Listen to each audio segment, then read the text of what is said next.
श्री कृष्ण मित्रों, मैं प्रियंका स्वागत करती हूँ आपका जीवन और अध्यात्म में। कैसे हैं आप सब मित्रों? आज मैं आप लोगों के लिए लेके आई हूँ अवसान माता की एक और नई कथा। इसी गांव में दो बहनें रहा करती थी। जो बड़ी बहन थी उसका जो स्वभाव था वो काफ़ी गुस्से वाला था और उद्दंड थी, और जो छोटी बहन थी वो माता रानी की परम भक्त थी। अवसान मैया की वो हमेशा पूजा किया करती थी, और उनकी कहीं भी दुर्दुरिया पूजा होती थी तो वहाँ वो अवश्य प्रसाद लेने के लिए जाती थी। दोनों बहनें चूड़ी बेचने का काम करती थीं। बचपन में ही उनके माता पिता का देहांत हो गया था और खाने पीने के लिए कोई भी ऐसी व्यवस्था नहीं थी जिससे वे पढ़ सकती और कुछ काम कर सकती, तो उन्होंने चूड़ी बेचने का काम शुरू किया। जो छोटी बहन थी वो बहुत ही निर्मल हृदय की थी, बहुत दयालु प्रकृति की थी। तो फिर अगर कोई भी चूड़ी बेचने जाती, किसी के पास अगर कम पैसे भी होते तो वो चूड़ी उनको दे दिया करती थी। लेकिन जो बड़ी बहन थी वो जब तक पूरा दाम नहीं मिल जाता था तब तक वो चूड़ी नहीं बेचती थी, नहीं देती थी। अगर कोई उसके साथ ज़्यादा कहे कि कम ज़्यादा कर दो दाम में, तो वो उसके साथ झगड़ा भी कर लेती थी। धीरे धीरे दोनों बहनें बड़ी हो गईं। अब दोनों बहनों का विवाह हो गया। बड़ी बहन का विवाह एक अच्छे परिवार में हुआ और उसकी एक संतान भी हुई। छोटी बहन का जो विवाह था वो ऐसे ही सीधे साधे पति के साथ में हो गया। अब दोनों जो है बहनोई बहनोई थे, वो दोनों शहर में व्यापार करने के लिए गए। लेकिन महामारी के चलते जो व्यापार था वो बहुत ही मंदा चलने लगा। फिर दोनों को वापस आना पड़ा। जो छोटी बहन थी वो अपने जो उसका चूड़ी का व्यापार था वो बहुत ही अच्छा चलता था, क्योंकि वो बहुत ही अच्छे से व्यापार करती थी और लोगों के साथ में अच्छा व्यवहार रखती थी, तो लोग उसी की दुकान पर ज़्यादा आते थे। जो बड़ी बहन थी उसकी दुकान पर कोई भी नहीं आता था। व्यापार बहुत ही मंदा चलता था।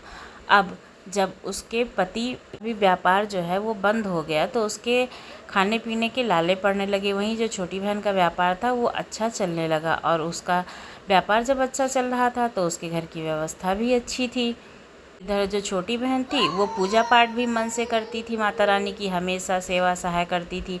बड़ी बहन भी दिखावे के लिए पूजा करती थी। तो एक बार माता रानी ने सोचा कि क्यों ना इनकी परीक्षा ली जाए, और उन्होंने बुढ़िया का रूप रखा और पहले वो बड़ी बहन के घर चूड़ी लेने के लिए गईं। तो उन्होंने कहा कि मेरे पास 5 रुपए ही हैं और 5 रुपए में मुझे चूड़ी पहना दो।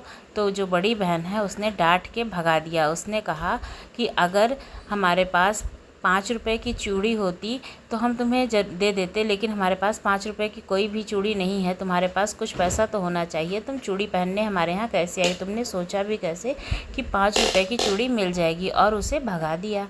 तब जो है बूढ़ी माता फिर छोटी बहन जो थी उनके घर गई।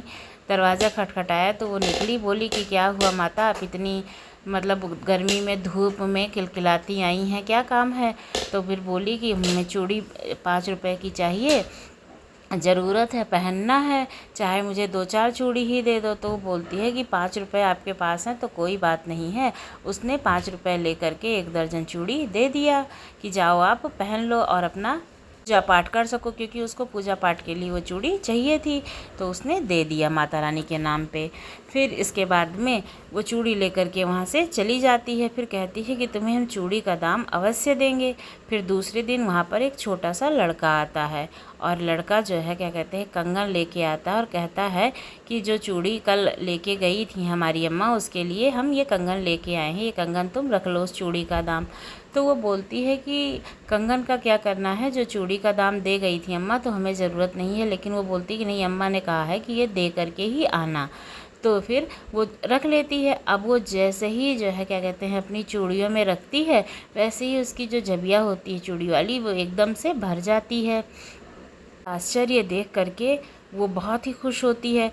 फिर वो जैसी ही चूड़ी बेचती है, फिर उसकी जबिया जैसी खाली होती है और वो कंगन उसी में रखा रहता। कंगन की वजह से उसकी जो चूड़ियाँ हैं वो खाली नहीं होती, जबिया तरह तरह की रंग बिरंगी चूड़ियों से भर जाती है।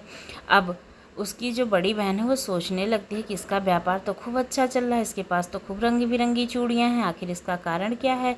तो वो अपने छोटी बहन के यहाँ कुछ खाने पीने की चीज़ बना करके लेके आती है, हलवा, कि चलो उससे जाएंगे, इसी बहाने पूछ ही आएंगे। तो वो बेचारी भोली भाली थी छोटी बहन, वो सब कुछ अपनी बड़ी बहन को बता देती है।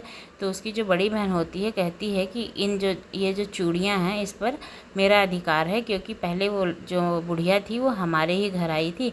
अगर हम उसको चूड़ी दे देते तो फिर वो तुम्हारे घर ना आती और जो है हमारे यहाँ आती फिर, इसलिए मैंने तुम्हें भेज दिया था छोटी बहन समझ के। और हमारे पास एक बच्चा भी है, उसको भी खाने के लिए परेशानी हो रही, तुम्हारे पास तो कोई भी ऐसी चीज़ नहीं है, मतलब बच्चा भी नहीं है और तुम्हारा व्यापार भी चलता है, तो तुम्हारे पास किसी तरह से पैसे की किल्लत नहीं है, मुझे ये कंगन दे दो।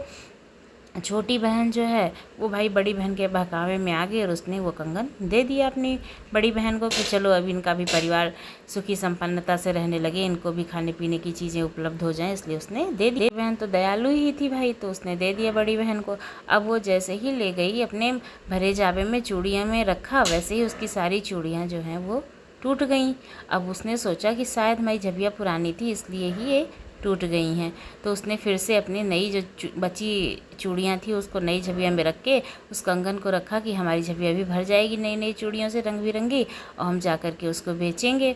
लेकिन ये क्या, जैसे ही उसने कंगन रखा उसकी सारी चूड़ियाँ जो हैं वो टूट गईं। अब वो रोने पीटने लगी खूब कि हमारे पता नहीं छोटी बहन ने हमारे साथ क्या जादू किया, हमारी सारी चूड़ियाँ टूट गईं, अब हम व्यापार कैसे करेंगे। अब छोटी बहन जो है वो दौड़ी दौड़ी आई, कहने लगी कि जो है क्या कहते हैं, मेरे पास तो ये चूड़ियाँ जो है खूब रंग बिरंगी चूड़ियों में बदल जाती हैं। तो फिर जो बड़ी बहन थी उसने जो है अपनी छोटी बहन को वो कंगन दे दिए। तब जब छोटी बहन ने अपनी झबिया में रखा तो तमाम तरह की फिर रंग बिरंगी चूड़ियाँ उसकी झबिया में भर गईं। तो उसने सोचा कि चलो अपनी कुछ चूड़ियाँ हम बड़ी बहन को दे देते हैं, जैसे उसका व्यापार चलने लगे।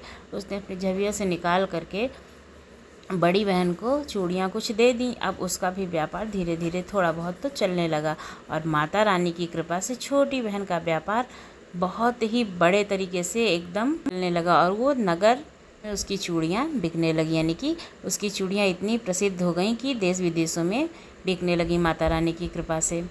वो हर बृहस्पतिवार को अवसान माता की पूजा करती, दुरदुरिया करती, सबको बुलाती, सुहागनों को उनको खिलाती और रंग बिरंगी चूड़ियाँ भी उनको देती पहनने के लिए। छोटी बहन एक दिन अपने माता रानी को सुमिर के सोती है कि क्यों ऐसा होता है कि हमारी बड़ी बहन का व्यापार नहीं चल रहा है, क्यों परेशानी हो रही है।